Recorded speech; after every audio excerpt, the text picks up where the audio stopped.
Welcome back to Indiana Diecast Racing in round 1 of the Sock Hop Slam. Today we've got groups 37 and 38. In group 37, Artemis Lancaster hits the track in the last of his 4 entries, a 57 Plymouth Fury with skinny front wheels weighing 48.5 grams. Driving a Spirit of 64 created 41.4 gram 56 Ford F100 panel van named Juicebox, it's Turtle from Rust Belt Diecast Racing. One of my favorite entries, Rowan from Uncle Elvis Racing is driving a Willis Jeep 4x4 pickup weighing 50.1 grams. Finally, Chris Honeyfield is also driving a Spirit of 64 creation, a Chevy Nomad named Slightly Altered Beast weighing 33 grams. Artemis and Turtle start in front, Rowan and Chris in the back. Rowan pushes Artemis to the front, who gets sideways.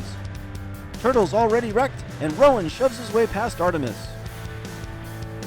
Artemis is staying right with him, and Artemis is wrecked. Rowan will cruise to a win, and he'll be the only driver to finish lap 1. Artemis takes the lead, but can't handle the weight of Rowan on his bumper. The heavy orange truck pushes past on the outside of turn 2. Throwing his weight around, Rowan takes the early points lead. Turtle and Rowan on the front row for lap 2. Those panel vans just don't seem to be built for speed, as Rowan and Artemis again take the lead. Artemis is rolled, and Rowan looks to make this 2 for 2.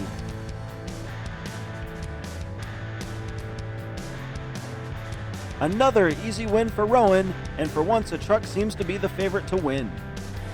An 8-point lead after 2, all Rowan needs to do now is finish one of the final 2 laps to secure his spot in round 2. Rowan on the pole with Chris on the outside. Chris with a good start, and he drops in behind Rowan. Artemis is all over Chris as Rowan pulls away. Oh, Rowan wrecks in the triangle, and shablam! Chris and Artemis get caught up with it all. Rowan seemed to be on his way to a turkey when he bounces off the wall at just the wrong spot, and his high frame rolls. Chris and Artemis were in perfect position to steal the win, but couldn't maneuver around Rowan's truck.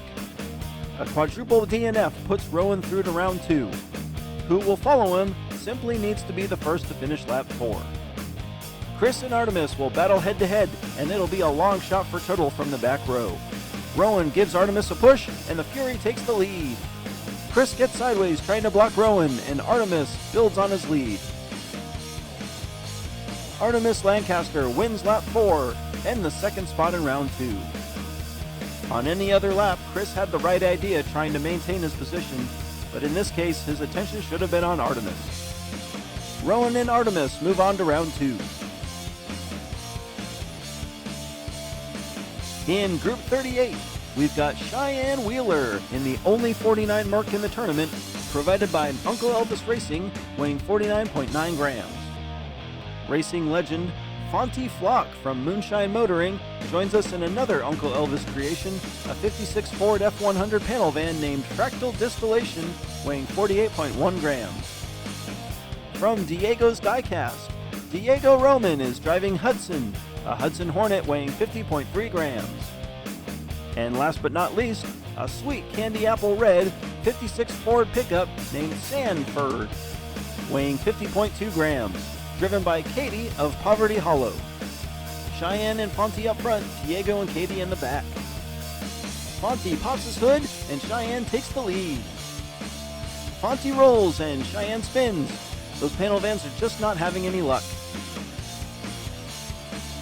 Cheyenne shows off his backwards driving skills and takes the win from the pole. Everyone else is off track in turn 3. Everything falls apart quick for Fonty, with Katie and Diego in the wrong place at the wrong time. Shy Wheeler up early after 1.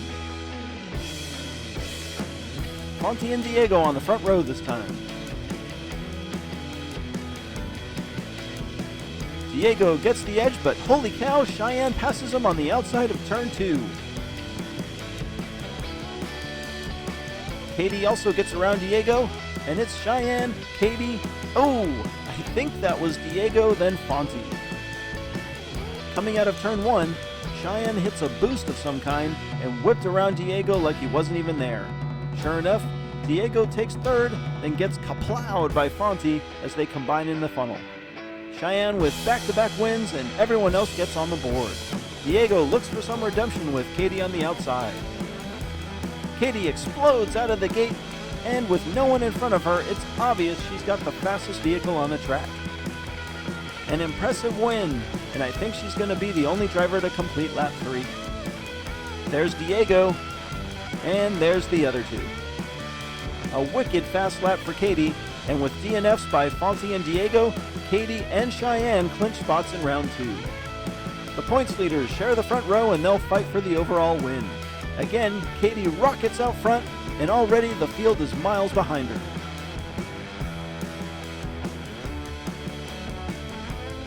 Katie dominates lap 4, and there's Cheyenne for second.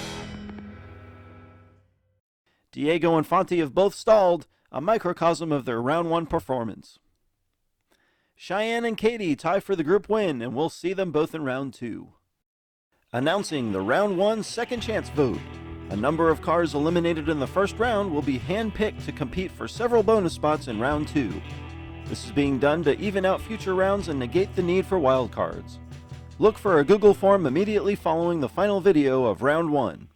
Don't forget to check out the Redline Derby Racing Summer Pro-Am beginning this May. This epic 4-track tournament visits Redline, Blue Line, Indiana Diecast, and the DRR track with 4 solid months of drag and open track action. Check out the competition here on the Tricky Triangle in August.